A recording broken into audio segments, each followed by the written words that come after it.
Welcome to my YouTube channel. Today, we are going to show you what to do when your cable internet is not working.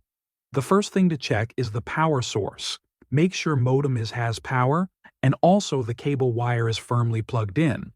Also check and make sure the cables has not been chewed on by your pet. If everything looks good inside, you may consider changing the wall plate. The connector or barrel can go bad. While checking the connector in the outlet, check if the cable feeding the outlet is a small cable, which we call RG59. Or, if that is the case, you may want your provider to replace it, or sometimes the homeowner must pay to have them upgraded to RG6 depending on the complexity of replacing them. If everything checks out inside, we go outside to check. At the back of the house where the service comes in, there should be a connector called ground block, which should be grounded.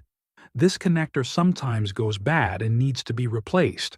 A lot of times, they do not go out completely, but instead, they degrade over time, so when you notice any reduction in performance of your service, you would want them replaced.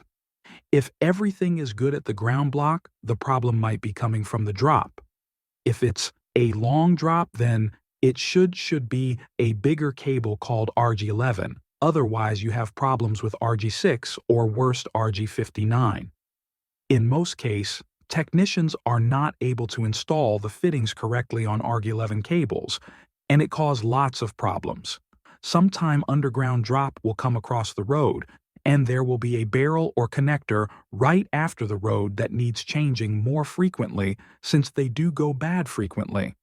If the drop is coming in overhead, then it will need to be changed because sometimes squirrels will chew on the cable and damage it. Thank you for watching this video. Please subscribe and like this channel so that we can make more videos like this. Thank you. If you have any questions, leave them on the comment section below and we will answer them.